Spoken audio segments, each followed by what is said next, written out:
누가복음 16장 계속 보십시다. 12장 계속 보십시다. 큰 창고 짓지 말라. 큰 창고 짓는 사람이 속부이고요. 큰 창고 짓지 않는 사람이 성부입니다. 그래서 흘러 넘치는 재물을 정말로 하나님 나라에 흘러 보내는 것이 성부입니다. 큰 창고 짓지 않는다 하더라도 놀랍게 나의 재물은 불어나게 되어 있습니다. 하나님 그렇게 하시는데요. 근데 스스로 큰 창고 짓는다는 거죠. 그래서 하나님께서 그렇게 축복하고는 보신다는 걸 아셔야 됩니다. 성부를 축복하시고 흘러넘치는 제목을 하나님이 보고 계신다는 걸 이해하셔야 되고, 성빈들에게 하나님이 재물을 초자연적으로 사람을 통해서 공급하십니다. 그리고 그 재물을 어떻게 쓰는가를 보신다는 걸 성빈들도 기억하셔야 됩니다. 그리고 그 재물이 합당하게 쓰이게 되면 하나님은 재물을 더 주시고 하나님은 통로들을 더 열어가시는데, 이것이 합당하지 않을 때는 재물의 통로들이 막히기 시작합니다. 성부도 막히고 성빈들도 막힙니다. 그래서 부르신 자리에 후회함이 없으신 주님, 그 하나님 앞에 우리가 예 아버지, 재물이 넘치고 올 때는 합당하게 잃어버린 영혼을 사는 데 다 쓰겠습니다. 이것이 합당한 줄 믿습니다. 그래서 하나님께서 보고 계시다가, 축복하시는 분도 주님이신데 그 보고 계시다가 이 속부가 선택할 때까지 기다리고 계셨어요. 그 선택을 하니 주님이 한마디 하시는 것이, 야, 너 참 어리석은 선택을 했네. 너 그러면 오늘 밤에 내 영혼을 도로 찾는다면, 네가 죽는다면 네가 준비한 것 그거 누구 것 되겠냐? 이 질문, 이거 보통 질문이 아닙니다. 성부한테 해당한다면 이런 겁니다. 하나님이 10억 주면 10억짜리 아파트 사고, 하나님이 또 10억 주면 10억 아파트 사고, 또 10억 주면 10억 아파트 사요. 왜 하냐? 내가 하나 쓰고 아들 하나 주고 딸 하나 쓰고, 그리고 또 10억 주면 또 아파트 사고. 그건 또 뭐냐? 노후 대책이고. 끊임없는 거죠. 욕심이 끊임이 없는 거예요. 그러니까 하나님 보고 있다가, 그런 속부의 선택을 하는 걸 보고 있다가, 그러면 네가 죽는다면 그 아파트 세 채 네 채 이거 다 누구 거 되냐? 이렇게 지금 질문하는 거예요. 그래서 그 속부가 대답하길, 자식 거 되겠지요. 아니면 부인 거 되겠지요. 아니면 남편 거 되겠지요. 이래 대답했잖아요. 근데 그 대답이 틀렸다고 말하는 거죠. 한번 찾아봅시다. 욥기서 한번 찾아봅시다. 욥기서는 참 재밌는 말씀들이 많아요. 예, 욥기는 재물에 대해서 참 재밌게 표현한 것들이 많습니다. 자, 욥기서 27장 말씀 보십시다. 욥기 27장에 자 뭐라고 하는지 한번 봐보십시다. 13절에 악인이 하나님께 27장 13절입니다. 같이 한번 읽어봅시다. 악인이 하나님께 얻은 분깃 포악자가 전농자에게 받은 산업은 이것이라. 그의 자손은 번성하여도 칼을 위함이요 그의 후손은 음식물로 배부르지 못할 것이며, 그 남은 자들은 죽음의 병이 들 때 묻히리니 그들의 가부들이 울지 못할 것이며, 그가 비록 은을 티끌같이 쌓고 의복을 진흙같이 준비할지라도 그가 준비한 것은 의인이 입을 것이요 그의 은은 죄 없는 자가 차지할 것이다. 악인이 하나님께 얻은 분깃, 악인이 포악자가 전농자에게 받은 산업이, 자손이 번성해도 너의 그 후손이 너의 음식물로 배부르지 못하게 할 것이다. 너의 은 티끌같이 쌓고 의복을 진흙같이 준비했다 하더라도 네가 준비한 것은 의인에게 줄 것이다. 부의 이동을 시킬 것이다. 너의 자식한테 흘러가는 것이 아니라 오히려 내가 그것을 취해서 의인에게 줄 것이다. 이렇게 말하는 거예요. 참 이거 무서운 말이죠. 한번 또 읽어볼까요? 아니 제가 그냥 읽어드릴게요. 이 욥기서 17장 5절을요 새 번역으로 읽으면 굉장히 재밌습니다. 욥기 17장 5절을 한번 읽어볼까요? 5절. 보상을 얻으려고 친구를 비난하는 자는 그의 자손들의 눈을 멀게 되리라. 이렇게 말하죠. 여러분 새 번역이 굉장히 원뜻의 의미를 잘 번역했잖아요. 새 번역에는 이렇게 말합니다. 옛 격언에도 이러기를 돈에 눈이 멀어 친구를 버리면 자식이 눈이 먼다 하였다. 이 말이에요. 참 엄격한 말입니다. 그리고 욥기에서 또 말합니다. 참 재밌게 말해요. 욥기는. 이렇게 말합니다. 20장 15절을 세 번역으로 한번 읽어볼게요. 20장 15절을요. 그가 재물을 삼켰을지라도 토할 것은 하나님이 그의 배에서 도로 나오게 하심이니, 이 말씀은 세 번역은 이렇게 되어 있습니다. 그 악한 자는 꿀꺽 삼킨 재물을 다 토해냈다. 하나님은 이렇게 그 재물을 그 악한 자의 입에서 꺼내어서 빼앗긴 사람들에게 되돌려 주신다. 이렇게 말해요. 재밌죠? 20장 18절 19절도 재밌게 말합니다. 읽어볼까요? 수고하여 얻은 것을 삼키지 못하고 돌려주며 매매하여 얻은 재물로 즐거움을 삼지 못하리니 이는 그가 가난한 자를 학대하고 버렸음이요 자기가 세우지 않는 집을 빼앗았음이라. 이걸 세 번역으로 읽으면 이렇게 말합니다. 그는 수고하여 얻은 것을 마음대로 먹지 못하고 되돌려 보내며 장사에서 얻은 재물을 마음대로 누리지도 못할 것이다. 이것은 그가 가난한 자를 억압하고 돌보지 않았기 때문이며 자기가 세우지 않은 남의 집을 강제로 빼앗았기 때문이다. 이 말은 속부를 말합니다. 부정직한 삶을 살고 또 하나님이 가난한 자를 돌보고 그를 도와주라 했는데 도와주지 않았기 때문에 네가 얻은 재물, 수고하여 얻은 재물을 못 먹고 장사해서 얻은 재물을 가지고도 너는 누리지 못할 것이다. 이 다 동일한 말입니다. 버전만 조금씩 다르게 말한 거예요. 그러니 이 말씀을 더 보충해 보면 어떤 말씀이 있냐면 미가서의 말씀이 있습니다. 미가서 6장 말씀이 더 엄중합니다. 같이 한번 읽어보고 싶습니다. 미가서 6장 10절입니다. 미가서 6장 10절, 11절, 12절, 석절 말씀입니다.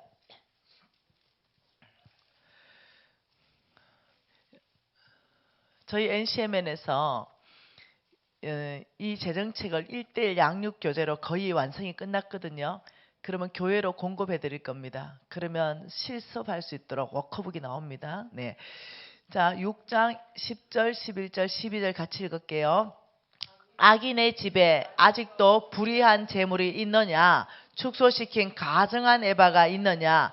내가 만일 부정한 저울을 썼거나 주머니에 거짓 저울추를 두었으면 깨끗하겠느냐? 그 부자들은 누구예요? 속부요. 그 부자들은 악인이라고 말합니다. 재물에 대해서 악인이라 말할 때는요, 몽땅 속부를 말합니다. 큰 창고 짓는 사람을 말해요. 그 속부 악인들은, 그 부자들은 강포가 가득하고 그 주민들은 거짓말을 하고 그 혀가 입에서 거짓되다. 그러니까 이 악인들은 특징이 명확하다는 거죠. 속부의 두 번째 특징을 말하는 게 뭡니까? 부정직입니다. 부정직. 이 부정직한 삶으로 재물을 얻어서 모으면 하나님이 그 재물을 지금 날아가게 한다잖아요. 이 속부들은 왜냐하면 돈에 의해서 돈을 위해서 돈을 따라가기 때문에 이 부정직하면서 돈을 얻는 것, 이걸 이 사람들은 별로 개의치 않습니다. 그러니까 13절에 그러므로 이랬어요. 그러므로는 이거는 속부임으로 네의 결과를 말하는 거예요. 그러므로 자, 속부임으로, 속부가 뭐라고요? 속부의 정의가 하나님께 인색하고 자기 자신에게 부여하고, 두 번째는 부정직하고, 그러므로 같이 읽습니다.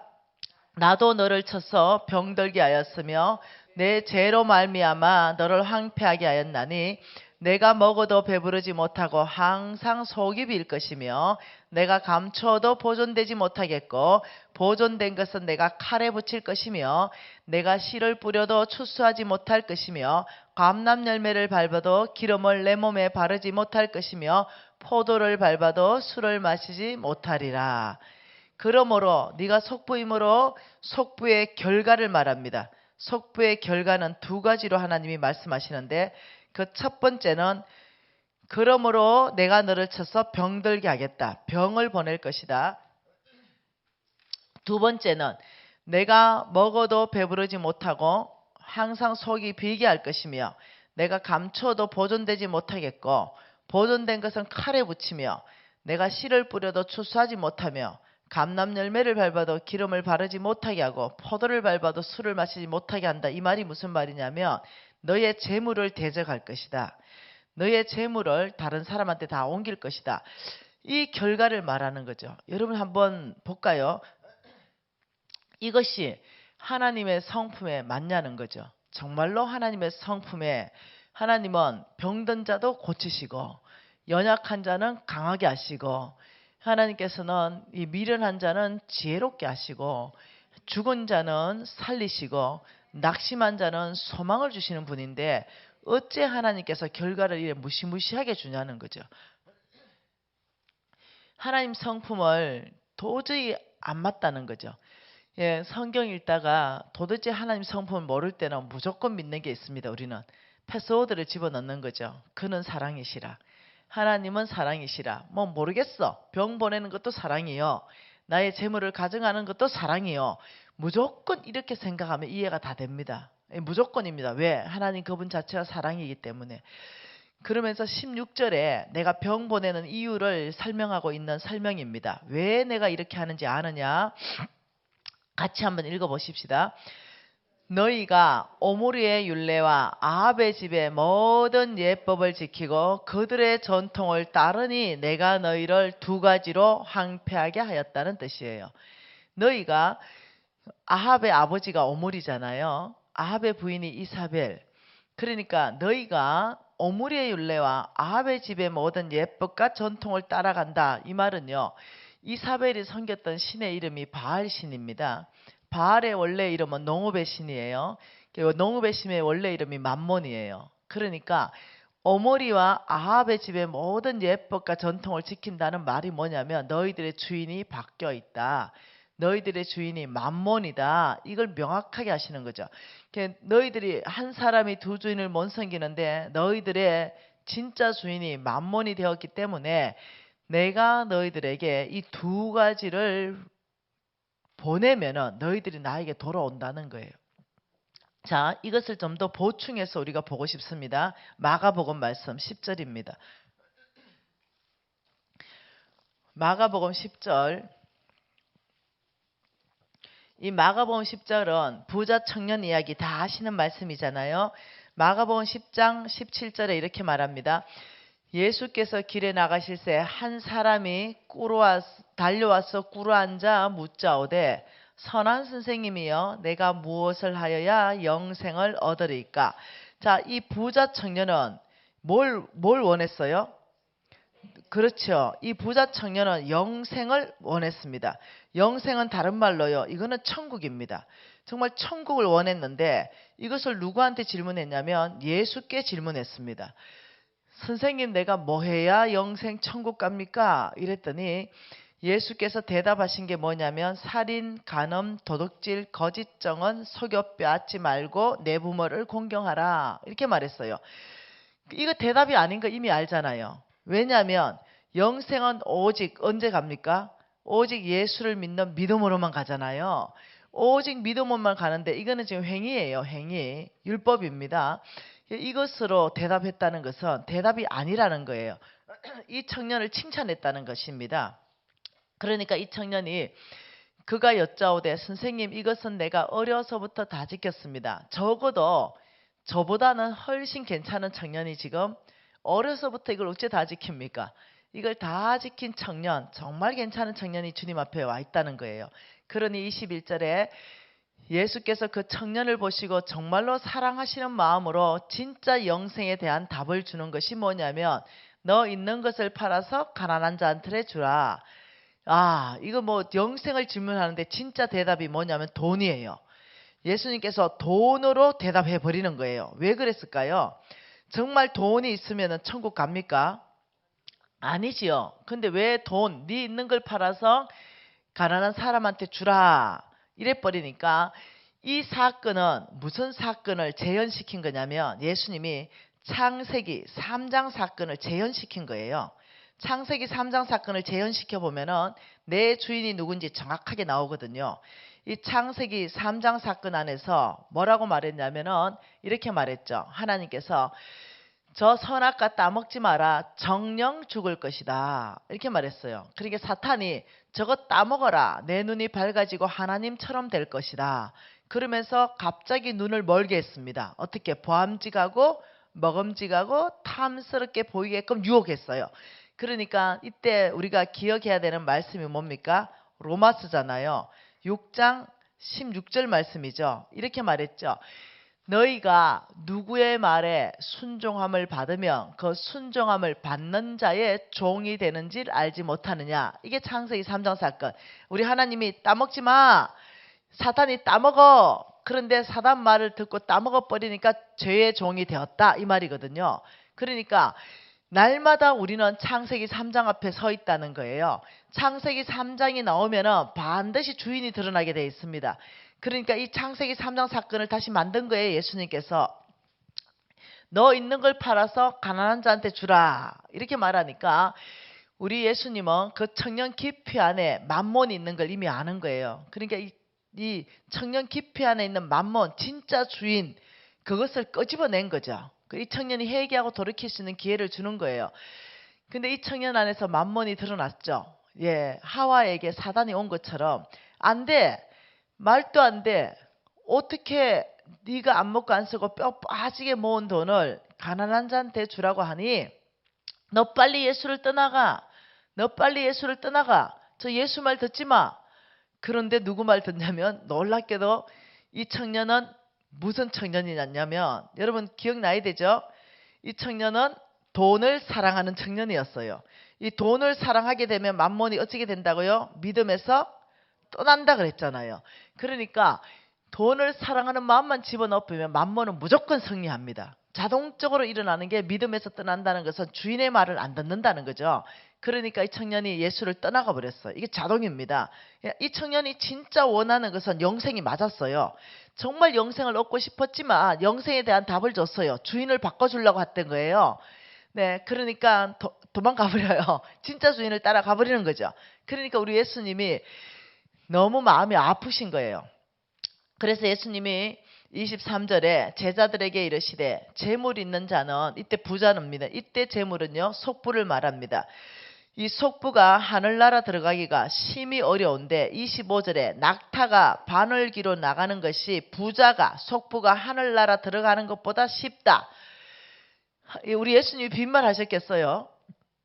왜 이랬겠어요? 못 간다고 말하는 겁니다. 못 간다.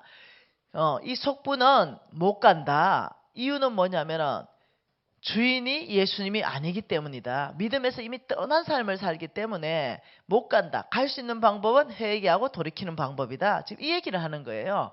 이해되시나요? 이 청년은 회개하고 돌이키지 않았다. 이렇게 말하는 거죠. 그러니까 26절에 제자들이 매우 놀라서 그러면 누가 구원을 얻을 수 있냐? 회개하고 돌이키는 자가 구원을 얻는 거예요.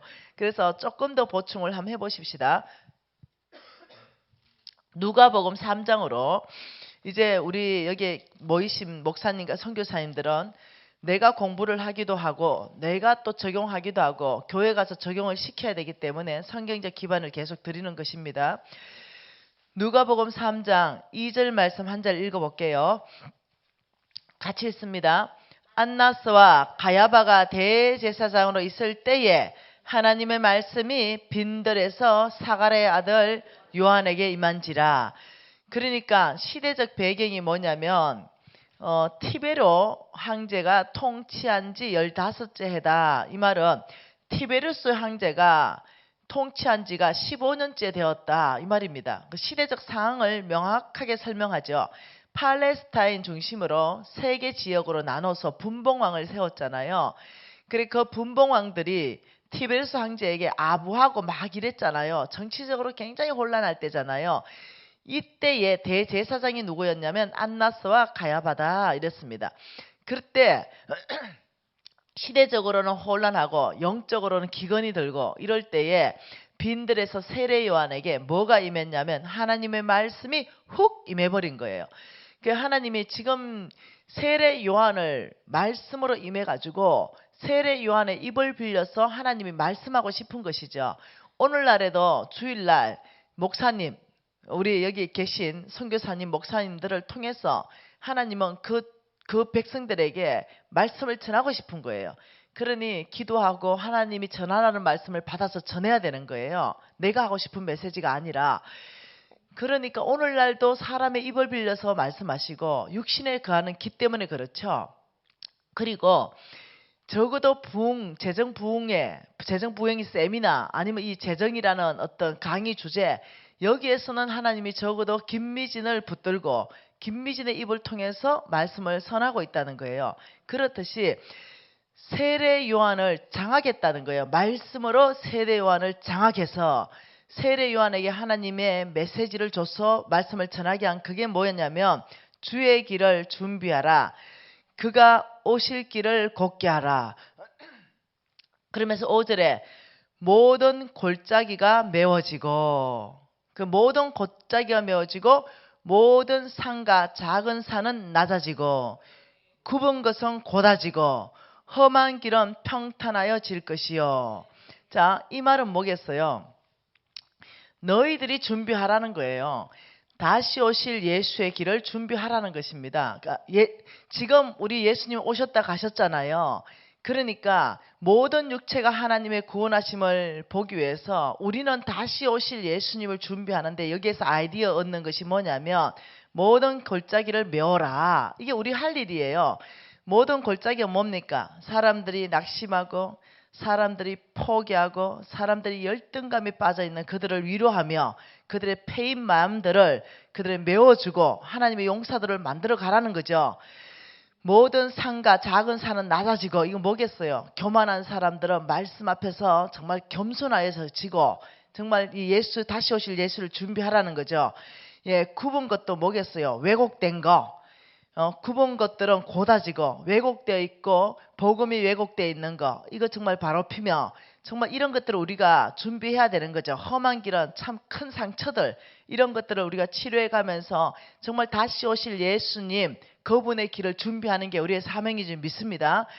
그러면서 제가 오늘 보고 싶은 것은 7절과 8절이죠. 이 세례 요한을 통해서 하나님 말씀한 것이, 요한이 세례로 받으러 나오는 무리에게 이르되 독사의 자식들아 너희에게 일러 장철 진노를 피하라고 하더냐. 그러므로 회개에 합당한 열매를 맺어라. 이렇게 말했어요. 하나님이 그 무리들에게 하실 메시지가 뭐냐면, 이것은 오늘날 나에게도 말하고 여기 계신 여러분에게도 함께 말하는 메시지입니다. 이 독사의 자식들아, 누가 너희에게 일러서 장철 진노를 피하라고 하더냐. 회개에 합당한 열매를 맺고 장차올 진노를 피하라 독사의 자식들아. 이렇게 말했어요. 아, 이 메시지가 참 어려운 거예요, 사실은. 그게 세례 요한이 외친 메시지가 뭐냐면 장차올 진노예요. 그러니까 한쪽에는 부자 청년은 영생에 대해서 말했어요. 근데 세례 요한은 장차올 진노. 이 장차올 진노는 뭡니까? 이거는 지옥입니다. 영벌이에요. 이것을 피하는 방법을 뭐라고 말하냐면 세례 요한은 합당한, 회개에 합당한 열매를 맺어라. 이렇게 말했다는 거죠. 세례 요한의 메시지를 이렇게 들으니까 너무 무서운 거예요. 장철 진노를 피하려면 회개에 합당한 열매를 맺어라. 이 독사의 자식들아. 이러니까 이 세례 요한 메시지를 듣고 불특정한 다수 무리들이 몰려왔고, 두 번째 세리들이 몰려왔고, 세 번째 군인들이 막 이렇게 세례 요한에게 몰려옵니다. 그래서 질문합니다. 이 메시지가 강력했기 때문에. 그 질문이 10절입니다. 무리가 물어 이르되 그러면 우리가 무엇을 하리이까? 이 말은 이겁니다. 세례 요한이시여, 우리가 어떤 회개에 합당한 열매를 맺어야 지옥을 피할 수 있습니까? 이 질문입니다. 그러니까 세례 요한이 놀라운 대답이 뭐냐면, 옷 두 벌 있는 자, 옷 없는 자에게 나누어 주고 먹을 것 있는 자, 먹을 것 없는 자에게 나누어 주라. 이거 돈으로 대답하고 있어요. 세리들도 세례를 받고자 와서 이르되 선생님, 우리는 무엇을 해야 됩니까? 똑같은 말입니다. 장차올 진노를 피하려면 우리는 어떻게 하고 살까요? 어떤 회개에 합당한 열매를 맺고 살까요? 부과된 것 외에 거두지 마라. 이거 뭐예요? 속부, 이거 삶을 청산해야 된다. 군인들도 물어 이르되 똑같이 우리는 무엇을 할까요? 사람들에게 강탈하지 말아라. 받은 급료를 족한 줄 알아라. 몽땅이 돈 이야기인 거 아시겠어요? 몽땅을 돈으로 왜 연결 지을까요? 참 놀랍죠. 우리 예수님도 돈으로 대답하시더니 세례 요한도 돈으로 대답하는데, 지옥 가는데 돈으로 대답하고 천국 가는데 돈으로 대답한 것은, 이것은 돈을 잘 쓰면은 지옥 가고 천국 간다는 뜻이 아닙니다. 돈을 잘못 따르면 완전히 믿음에서 떠나서 내 주인이 만몬이라는 거예요. 하나님이 아니다. 지금 그 교훈이라는 거예요. 그래서 굉장히 위험한 메시지라는 거예요. 그러면서 우리가 조금 더 보충해 보면 조금 더 알 수 있습니다. 마태복음으로 한 번 더 보충해 보십시다. 마태복음 25장입니다. 마태복음 25장은 다 아시는 말씀이에요. 자, 이게 실질적으로 있는 이야기잖아요. 만일 좀 이렇게 한번 해보자는 거죠. 지금 이 제 앞으로 이 복도를 기준으로 해서 이쪽에는 오늘 천국 갈 약물이고, 죄송해요 목사님, 이쪽에는 지금 지옥 갈 염소물이로, 그날에 알곡과 쭉정이를 구분하고 양과 염소를 구분한다고 말했으니, 주여 주여 하는 자마다 다 천국에서 내가 모른다고 했으니 분명히 뭔가는 있다는 거죠. 그러니까 33절에 이렇게 말합니다. 양은 그 오른편에 두고 왼편에 염소를 두리라. 자, 34절부터 읽습니다. 그때의 임금이 그 오른편에 있는 자들에게 이르시되, 내 아버지께 복받은 자들이여, 나와 창세로부터 너희를 위하여 예비된 나라를 상속받아라. 이거 뭡니까? 창세로부터. 천국은 천지 창조 때부터 만들어 놓은 거. 너희를 위하여 천국, 이것을 상속받아라. 이렇게 말하면서 상속받는 이유를 말합니다. 같이 읽습니다. 내가 줄일 때 너희가 먹을 것을 주었고, 목마를 때 마시게 하였고, 나그네 되었을 때 영접하였고, 헐벗었을 때 옷을 입혔고, 병들었을 때 돌보았고, 옥에 갇혔을 때 와보았다. 몽땅 돈하고 관계되죠. 그러니 이 어인들이 우리 기억에 없는데요 이러니까 40절 중반절에, 여기 내 형제 중에 지극히 작은 자에게 한 것이 나에게 한 거란다. 이 말은 뭐겠어요? 하나님은 늘 가난한 자를 도와주라 말했는데, 진짜 믿음 있는 자는 주인의 말을 듣고 가난한 자를 도와주는 삶을 살았다는 거예요. 그런 이 사람들은 진짜 믿음 있는 사람이라는 거예요. 그런데 이 왼편에 있는 사람들을 바라보면서 이렇게 말합니다. 저주받은 자들이야 나를 떠나 마귀와 그 사자를 위하여 예배된 영원한 불에 가라. 지옥 가라 이랬어요. 그 원인을, 지옥 가는 원인을 난 놀랍게 말합니다. 내가 줄일 때, 목마를 때, 나그네 되었을 때, 헐벗었을 때, 병들었을 때, 옥에 갇혔을 때 안 돌봤다. 돈을 안 썼다 이 말이죠. 한마디로 말하면. 그러니까 우리가 언제 주님 안 돌봤습니까?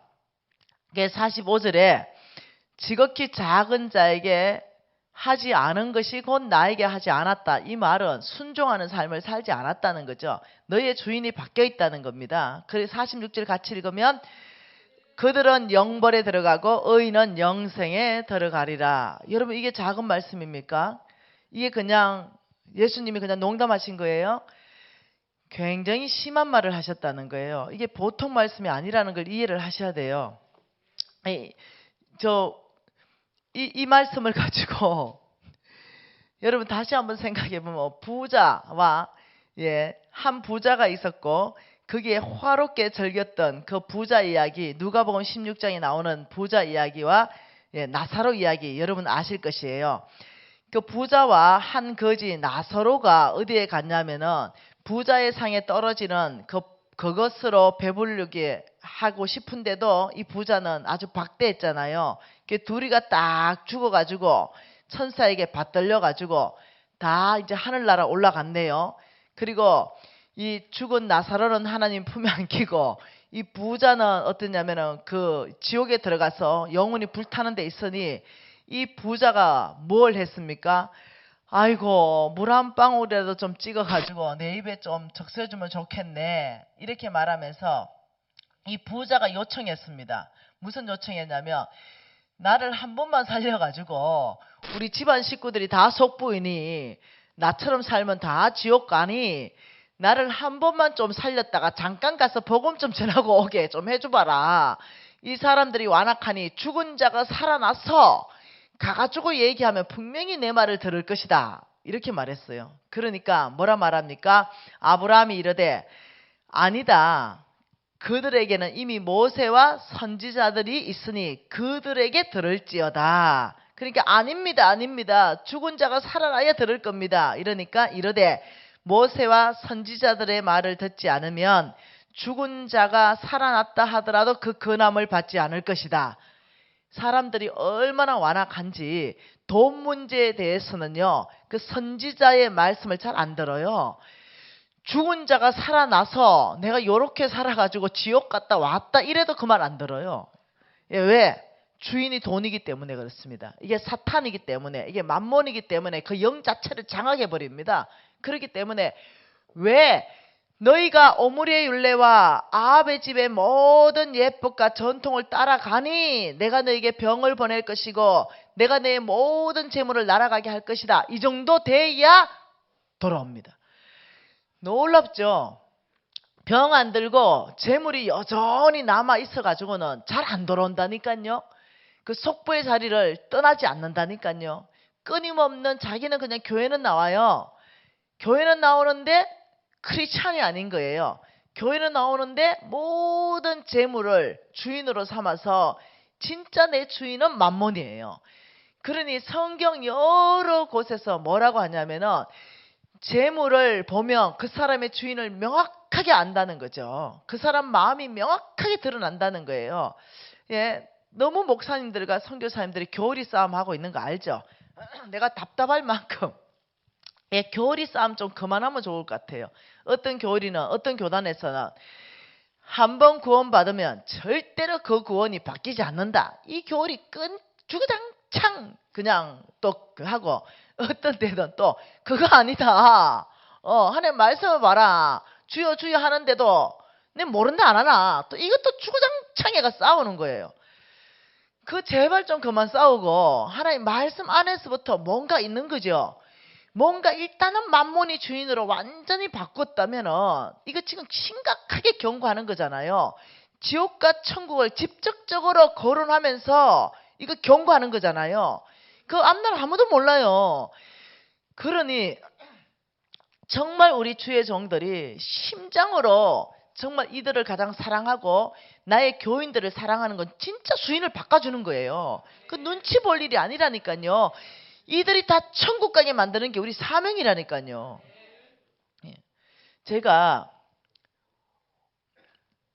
심장이 터질 것 같아가지고 어느 교회 가가지고 이것이 목소리 좋을 때 이 막 심장이 터질 것 같아가 아버지의 심장으로 내가 이걸 막 열변을 했어요. 그는 좀 큰 교회였는데 그 다음 날 강의를 가기 전에 전화 한 통 왔어요. 그 교회의 원로 장로님이셨어요. 나 좀 보재. 좀 일찍 와줄 수 있니? 그럼 일찍 가줬어요. 일찍 갔더니 차 한잔 대접하고 싶대. 그래서 이제 차 한잔 대접하는데 아주 신사였습니다. 어저께 속부의 강의는 참으로 놀랍고 탁월한 강의였습니다. 그런데 그분은 이제 나이가 거의 한 80대쯤 됐나? 뭐 이래 돼 보이는데 그런데 내가 인생을 강사님보다는 오래 살았습니다. 하나님이 꼭 그렇게는 일하지 않습니다. 이렇게 얘기해요. 그래서 내가 장로님 속보입니까? 이러니까 제가 어저께 속부의 정의에 비춰보니 속보입니다. 저는 하나님께서 엄청나게 부어준 거에 비해서는 많이 헌신하지 않았습니다. 그리고 저는 사업가이기 때문에 많이 부정직하게 했습니다. 그런데 지금 강사님은 나의 재물을 하나님이 거둬가실 거라 말하는데 하나님이 나의 재물을 거둬갈 수 없습니다. 이래요. 왜 그렇습니까? 이러니까 나는 사업을 했고 이미 사업체를 다 정리했대요. 그리고 그것을 서울에 조그마한 빌딩을 몇 개 사놨대요. 그리고 거기에서 자기는 이제 임대 나오는 것만 가지고 산대요. 그러니 하나님이 나의 재물을 가져가려면 서울 시내를 지진으로 깔아앉혀야 된대요. 그래서 내가 이야, 이 장로님 보통 교만한 게 아니구나. 그래서 내가 이렇게 말했어요. 장로님, 욥기서 읽어봤습니까? 우리 하나님이 사람을 다루는 데는 제한이 없습니다. 하나님께서 물고기를 뱃속에 요나를 삼키게 해서 요나를 다루시고, 그리고 뱉어 넣으시더니 그 다음에는 이 박넝쿨을 자라게 하시고, 그 다음에 벌레를 그 조그만한 거 보내가지고 또 다 먹어버리게 하시고, 또 뜨거운 동풍을 내리쬐게 해가지고 요나 사람 만듭니다. 하나님은 벌레도 도구로 쓰던데, 조심하세요 장로님. 내가 하나님이 서울 시내를 깔아치우시기가 하겠습니까? 악인과 선인을 함께 멸망시키겠습니까? 그 방법은 아니제요. 내가 이러면서 내가 또 눈치 안 보는 게 있잖아요. 속 보면 부드럽게 말할 때 회개하고 돌이키고 교회를 위해서 그 건물 하나 내놓지요. 이랬더니 막 웃어. 아이고 강사님, 내가 말씀은 이해하는데 내 재물은 못 가져가십니다 하나님이. 그러면 병들겠지요. 내가 이랬지. 그러니까 아이고 차라리 악담을 해래 나보고. 그게 아니라 내가 장로님을 위해서 하는 말이라고. 두 개 중에 하나는 오겠지요. 내처럼 두 개 오거나. 이러니까 두 개 중에 뭐가 좋아요? 선택하세요. 내가 이랬어. 두 개 다 싫대. 두 개 다 싫대. 두 개 다 싫으면 두 개 중에 하나는 옵니다. 건강보다는 재물이 낫습니다 장로님. 내가 이렇게 말했지. 그래 장로님하고 막 웃었어. 나중에 이제 장로님이 이제 막 그냥 농담으로 듣는 거예요. 그리고 나를 앉혀놓고 가르치려고 하는 거야. 그래서 내가 장로님을 가르쳤어요. 장로님, 날 가르치려 하는데 나 성경 250독 읽었수다. 내가 장로님 그 몇 독 읽었을까? 이러니까 미안하대. 장로님 날 가르치지 말고 이 4일간은 하나님이 내가 장로님 가르치라고 영적 권위를 줬는데 와 나를 가르치려 합니까? 앉으세요. 이래서 성경 피세요. 이래서 장로님을 가르치기 시작했습니다. 1대1로 시편 73편을 피라 그랬어요. 장로님하고 똑같은 사람이 있으니까 성경 안에서부터 한번 봅시다 이랬죠. 시편 73편에 다윗 시대에 쓰여진 아삽의 시입니다. 이 시편 기자는 속부가 왜 형통하고 왜 속부는 죽을 때도 고통이 없고 왜 속부는 재물이 더욱 불어나고 평안한지 내가 시험 들고 내가 미끄러졌어요. 이래가 하나님한테 대난리를 치는 장면입니다. 그 장로님하고 똑같아요. 자, 2, 3, 4절 같이 읽습니다. 나는 거의 넘어질 뻔하였고 나의 걸음이 미끄러질 뻔하였으니 시험 들었으니 그 말은 이는 내가 악인의 형통함을 보고 오만한 자를 질투하였음이로다. 그들은 죽을 때도 고통이 없고 그 힘은 강건하며 12절에 볼지어다 이들은 악인들이라도 항상 평안하고 재물은 더욱 불어나는도다. 그러니까 하나님 나 시험 들었어요. 왜요? 하나님 속부는 병들고 재물은 다 없앤다 하더니 왜 이들이 형통하고 죽을 때도 이들이 고통이 없이 죽는 걸 봤습니다. 이들이 죽을 때도 재물이 더욱 불어나고 형통한 걸 내가 봤거든요. 병도 안 들고. 그러니 내가 시험 들지 생겼습니까? 안 생겼습니까? 하고 난리가 난 거예요. 그러니까 하나님께서 야 나는 오래 참는다. 내가 너 이 악인들의 말로를 보여줄 테니 받아 적어라. 이게 악인들의 말로가 17, 18, 19절입니다. 같이 읽습니다. 하나님의 성소에 들어갈 때야. 그 마지막에 그들의 종말을 내가 깨달았습니다. 주께서 참으로 그들을 미끄러운 곳에 두시고 파멸에 던지시니 그들이 어찌하여 그리 갑자기 황폐되었는가 놀랄 정도로 그들은 전멸하였습니다. 무섭죠? 하나님이 오래 기다리지만 하나님의 성소에 들어갈 때는 그들을 파멸에 던져버린다.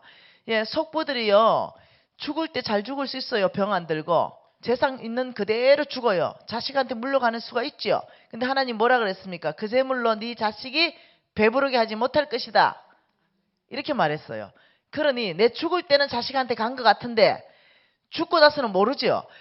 여러분, 제가 원종하라고 내 제자가 있습니다. 내가 이 형제를 아주 신뢰하고 좋아하고 또 존경합니다. 이유는 원종하 그 간사의 그 누나가 아주 신실한 크리스찬입니다. 이 원종하가 남동생인데 사람 좀 만들어 보려고 이 누나의 평생의 소망은 NCMN의 왕의 재정학교에 원종하를 입학시키는 거였어요. 그러니까 500대 1의 경쟁률을 뚫고 입학을 시켰네요. 그래서 이제 그 간사와 학생이 500명인데 원종하가 학생으로 들어왔어요. 학생으로 들어와가지고 첫날에 학생들 앞에서 나는 이렇게 말합니다. 나 어제 천도제 지내고 왔수다. 이렇게 말했어요. 그러니까 어젯밤에 천도제 지내고 부산 사나이인데 오늘은 NCMN에 온 거예요. 나 어제 저 천도제 지냈는데 우리 누나가 하도 등록해나가 가발에가 왔는데 첫째 김미진을 내가 보고 싶지 않다. 김미진 니는 목소리가 왜 그래? 생긴 거는 왜 그렇고? 그래서 내가 할렐루야 이랬어요. 왜? 천도제 지낸 사람에게 네 눈에 내가 이쁘면 내가 정상이겠나? 이랬죠. 그래 이제 500명이 이거 다 듣고 있었어요. 그리고는 원정아가 아무튼 니는 마음에 안 든대. 그리고 이제 앉았어요. 그런데 내가 수업을 하는 중에 간혹 하나님의 신이 임할 때가 있어요. 하나님이 원종아에게 내 말을 대언하라 이러시는 거예요. 오케이. 그래서 내가 수업하는 중에 원종아 너 일어나 이러니까 그때는 하나님 영권을 보여주잖아요. 얘가 뭐가 끌린 듯이 일어나는 거야. 너 하나님의 사람 원종아 너는 사도 바울이 될 것이다. 너는 베드로가 될 것이야. 너는 하나님의 영광을 드러낼 자고 너를 통해 잃어버린 영혼을 구원할 자가 수만 명이 될 거다. 이것을 제가 하나님의 음성을 듣고 그대로 선포했어요. 원종아가 아이고 진짜 웃기네 이러고 이제 앉았어요. 그리고 왕의 재정학교는 3개월 동안 훈련하는데 그 원종아가 그날 성령을 받아버립니다. 그리고 3개월 동안 주께로 인도한 사람이 1000명입니다. 네, 정말 사도 바울로 바뀌어버렸어요. 그리고 지금은 장로가 꿈입니다. 그리고 지금 매일 100명씩 전도합니다. 매일. 그날 성령 받았어요. 사도 바울이 바뀌듯이 뒤집어져 버렸어요. 원종아가 복음 전하면 전하는 대로 복음이 들어갑니다. 놀랍죠? 왜 그 말을 하냐면 원종아의 여동생의 남편을 매자잖아요.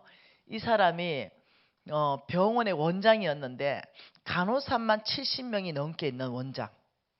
굉장히 큰 병원이죠. 여기에 원장이었는데 그 어머니가 속부였는데 죽으면서 300억을 줬어요.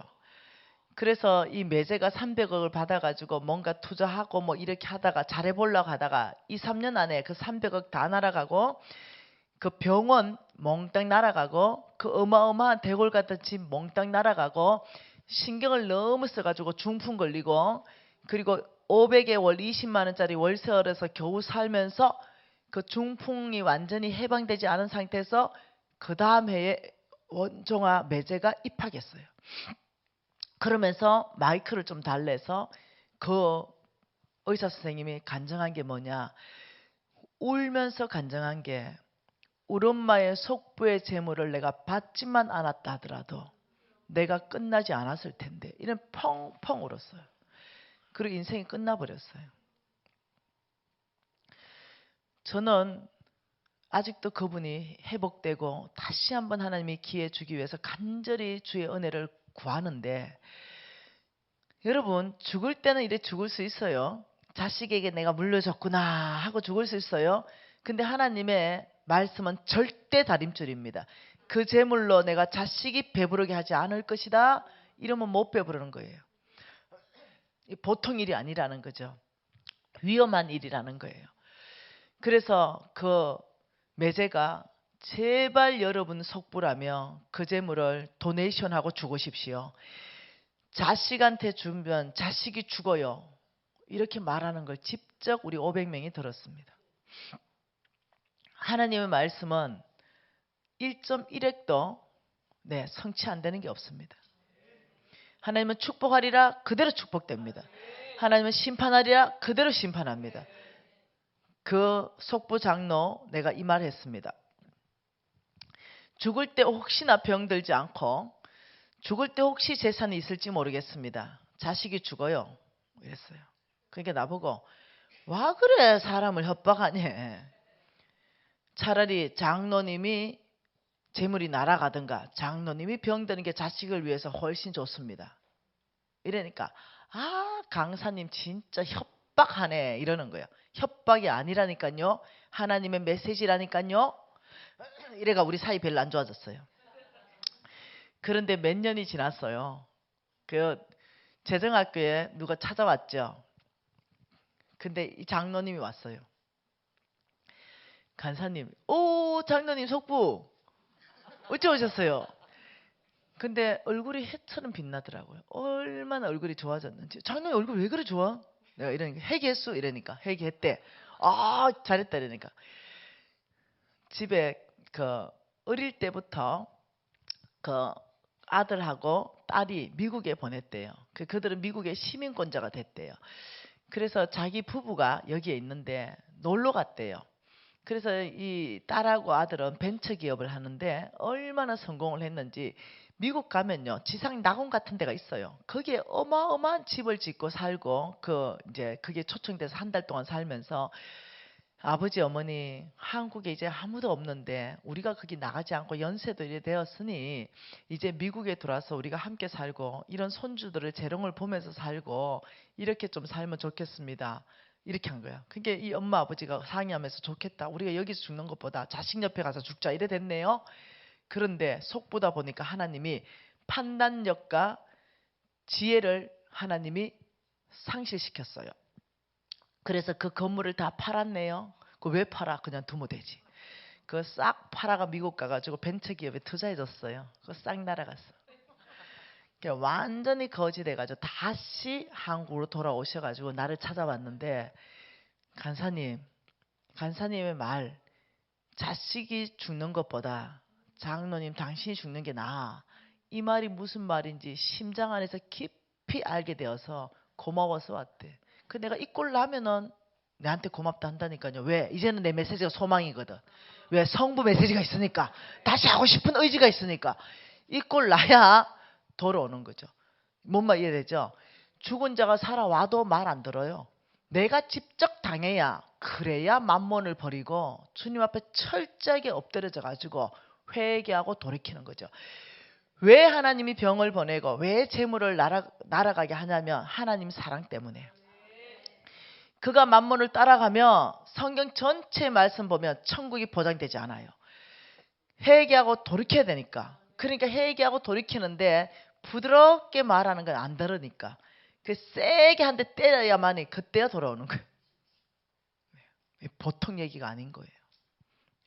한 구절 더 봐보십시다. 예레미야입니다. 좀 겁나지요? 예. 예레미야 17장 11절 말씀 한 구절 더 봐보십시다. 같이 읽습니다. 불의로 치부하는 자는 자고새가 낳지 아니한 알을 품은 같아서 그의 중년에 그것이 떠나겠고 마침내 어리석은 자가 되리라. 자, 이 말씀을 현대인의 성경으로 번역한 걸 그대로 한번 읽어드릴게요. 부정한 방법으로 돈을 모아 부자가 된 사람은 자기가 낳지 아니한 알을 품고 있는 자고새와 같아서 언젠가는 그것이 자고새를 버리고 날아가 버리듯이 그의 부가 조만간에 그를 떠날 것이니 그는 결국 어리석은 사람이 되고 말 것이다. 또 하나님이 경고하는 것은 부정직한 방법으로 돈을 벌어 부자가 되는 속부는 그 모든 재물을 날아가게 할 것이다. 잠언서 28장 8절 말씀도 보십시다. 잠언서 28장 8절 말씀.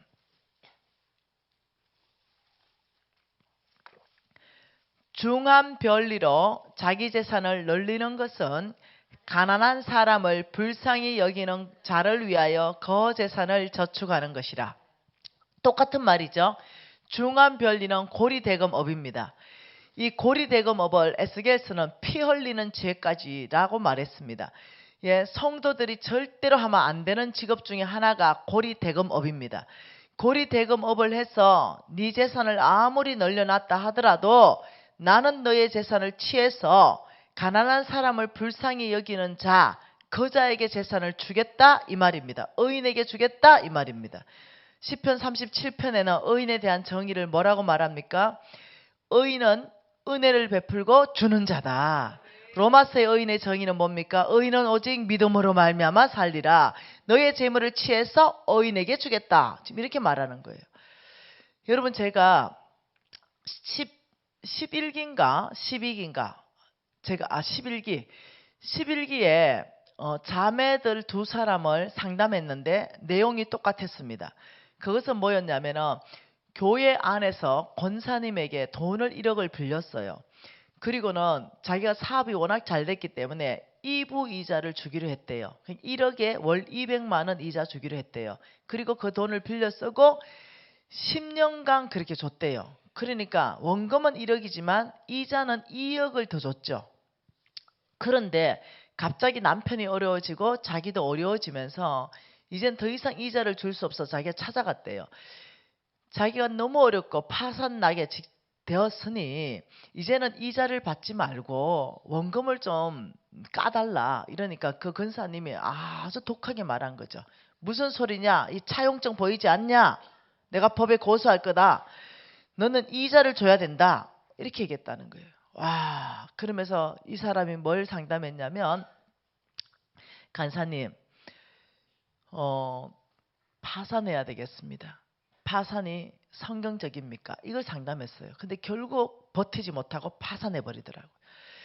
그 권사 그런 중한 별리로 재산을 늘렸을지 모르지만 그걸로 자식이 배부르지 못할 것이에요. 그 권사 하나님이 다룰 거라고 얘기했어요. 그것은 절대로 교인들은 동거래하면 안 됩니다. 네. 오히려 그 권사 어떤 선택을 해야 됩니까? 오히려 원금 좀 까줘야 되죠. 그만큼 받았으면 뭐 한 2, 3천만 원 좀 까주면 어떠냐. 오히려 원금을 좀 까주면서 오히려 매달 100만 원씩만 그럼 갚아라. 내가 원금을 빼주겠다. 이래 하면 좀 좋아. 한 구절 더 보십시다. 잠언서 13장입니다. 잠언서 13장 22절 말씀 같이 한번 읽어볼게요. 선인은 그 산업을 자자손손에게 끼쳐도 죄인의 재물은 의인을 위하여 쌓이느니라. 선인은 성부입니다. 성부는 그 산업이 자녀 손손에게 하나님께서 흘러가도록 보장하신다. 그러나 죄인은 속부입니다. 속부의 재물은 또 누구한테 준다? 의인에게 주시겠다. 여러분 이 정도 같으면은 하나님은 결정하셨지요. 회개하고 돌이키지 않는 자는 반드시 심판하실 것이다. 왜?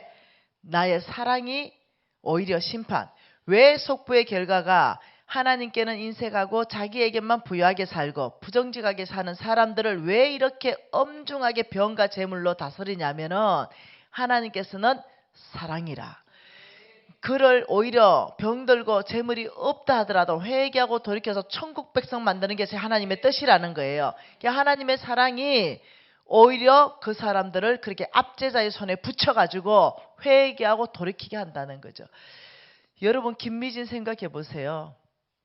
그런 불치병 안 걸리고 돈 안 날아갔다면 나처럼 이 교만한 사람이 깨졌겠습니까? 얼마나 자기의가 제가 충만한 사람인데요. 네, 성경을 그만큼 읽었으니 얼마나 어떠냐면 성경 말씀으로 다른 사람을 정죄했겠어요. 성경 말씀으로 다른 사람의 잣대로 대면서 얼마나 자기의 가운데 있었겠어요. 그런데 하나님이 이 두 가지를 같이 보냈다는 것은요. 뭔지 알죠? 독해도 보통 독한 애가 아니라는 거죠. 웬만해가지고는 안 돌아오는 거죠. 한 가지 보내가지고는 얘는 회개할 애도 아니야. 워낙 독하니까 하나님이 두 가지를 같이 보내는 거예요. 그리고는 제가 손 바짝 들어버렸어요. 만일 제가 아주 건강했고 재물이 없었다면 제 성향 같으면은 안 깨집니다. 제 성향 같으면 돌파해버립니다. 땡빛을 내서라도 다시 시작해버립니다. 만일 내가 병들었고 재물이 엄청나게 많았다면 안 깨집니다. 그 병 고치려고 미국도 다니고 온 데 또 다니겠죠. 그러니까 하나님이 내 성정을 너무 잘 알아. 너무 교만하고 깨지기 어려우니까 두 가지를 한꺼번에 보내버리니까 이것도 저것도 안 돼. 병도 들고 돈도 없어. 갈 데가 아무 데도 없으니 주님 앞에 없는 거죠. 아버지 살려주십시오. 이러면서 완전히 밑바닥까지 새롭게 하신 거예요. 이해하셔야 됩니다. 이것이 하나님이 나를 사랑하는 방법인 걸 이해하셔야 됩니다. 그리고 저는 바뀌었지요. 여러분, 이 메시지를 먼저는 우리 선교사님 자신들에게 적용하시고 우리 목사님들 자신에게 적용하시고 그리고 이 메시지대로 살아내시고 회개하고 돌이키시고 나는 정말 사역자로서 나는 속보가 아닌가, 나는 정말 사역자로서 정말 성부로 사는가, 이 부분에 철저하게 정말로 내가 아브라함의 씨의 장막생활 단순한 삶을 사는가, 아니면 어떻게 하면 사역비를 많이 걷어내가지고 우리 아들 유학이나 시킬까, 어떻게 하면 사역비를 많이 걷어내서 내 노후 생활에 대한 보장 이런 걸 만들어낼까, 이런데 훨씬 더 많이 신경 쓰는 사역자도 간혹 있을 수 있다는 거죠. 그게 아니라 내 노후는 주님께 맡기십시오. 내가 평생 주를 위해 살았는데 우리 다윗을 늙어 죽도록 부하고 종기를 누리게 했던 것처럼 하나님이 우리를 그냥 두지 않으실 겁니다. 분명히 돕는 손길을 붙여서 우리를 존귀하게 섬기는 자들을 붙여주실 것입니다. 그리고 이 메시지를 공부하시고 저기 뒤에 녹음했지요. 녹음 파일 확보하시고 그리고 여러분이 선교제에 가셔가지고 가르치시고 배가하십시오. 교회 가서 가르치시고 배가하십시오. 그 NCMN에서 또 재정 워크북 1:1 양육 워크북 소그룹 양육 워크북을 아주 잘 만들어 놨습니다. 그것도 출판되면은 여러분들이 그걸 굉장히 잘 쓸 수 있습니다. 그래서 배가시켜 주십시오. 통성으로 기도하시겠습니다. 혹시 내가 속부라면 이 시간에 주님 앞에서 아버지 속부입니다. 회개합니다. 통성으로 기도하시겠습니다.